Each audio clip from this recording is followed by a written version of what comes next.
Section of Florida's Turnpike is closed and homes evacuated because of a brush fire in St. Lucie County. Plus, another fire in Martin County has flared up. We are live with the breaking details. Good evening, everybody. I'm Jim Sackett. And I'm Kelly Dunn. 25 homes have been threatened off Ann Arbor Road in Port St. Lucie. And the Turnpike has been shut down and traffic is being rerouted between Becker Road and Port St. Lucie Boulevard. News Channel 5's Carolyn Schofield is joining us tonight from Port St. Lucie with the latest on this brush fire. Carolyn? Well, Jim and Kelly, this has been a real troublemaker, not only for the drivers trying to use the Florida Turnpike right now, but also for homeowners here on both sides of the Turnpike in Port St. Lucie and the crews fighting this fire. First, let me step out of the way and show you. That is the Turnpike behind me. You can see no cars on the road at this point. As you mentioned, the Turnpike is still closed in both directions between Becker Road and Port St. Lucie Boulevard here in Port St. Lucie. Now, as Cody pans around, you can see this is Southwest Ann Arbor Road in Port St. Lucie. If we move just over here a little bit, you can see some of the emergency crews down the street. That's St. Lucie County Fire Rescue. They are here stationed around homes on Ann Arbor Road, making sure that they're protected. Now, this fire began earlier this afternoon over on the other side of the Turnpike around Bella Road and Wake Road. And that fire started moving with the wind, shifted over, jumped the Turnpike, and you can see the flames you're seeing there in the video now. That's on the west side of the Turnpike, burning behind Ann Arbor Road.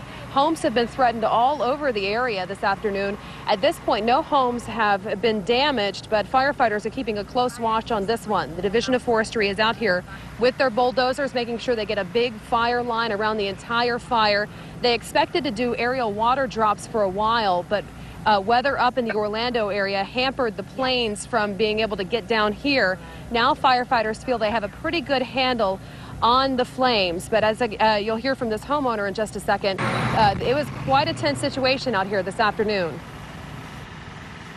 Out here, him and my stepson were out here hosing down the roof and hosing down the fence and just trying to keep everything as wet as possible because the firefighters hadn't gotten here in force yet. And firefighters have had a tough time following this fire because, again, at first it started on the east side of the Turnpike, then jumped both lanes of the Turnpike, began burning over here on the west side. We've been chasing it. Firefighters have been chasing it all afternoon. At this point, they say it's burned about 110 acres. It's now 50% contained. But again, the Turnpike remains closed. There's a lot of smoke on the road, so it could be quite a while that the road is shut down. Jim and Kelly? Hands full tonight there, Carolyn. Again, the areas where the homes are, those 25 homes that could be in potential danger, have in fact the residents been evacuated out of the area or not? Well, we were getting conflicting reports on that. We were told that the homes were evacuated, but I think they were just telling the homeowners at least just to get back out of the area. But a lot of those people that we talked to, in fact, that woman you just heard from, they were in that area that was told to be evacuated. They stayed to put water on the houses themselves because, of course, as she told us, you want to leave, you want to follow the orders, but you also don't want to leave your house behind. And if you think that there's something you can do to be able to protect your own home, everybody wants to try it. At this point, I can tell you, St. Lucie County Fire Rescue, even the Division of Forestry is saying they've done a really great job protecting these homes, especially with the winds as they keep shifting out here. But it's just been a very tense situation all afternoon. If conditions improve, might they get some of those tanker planes in there?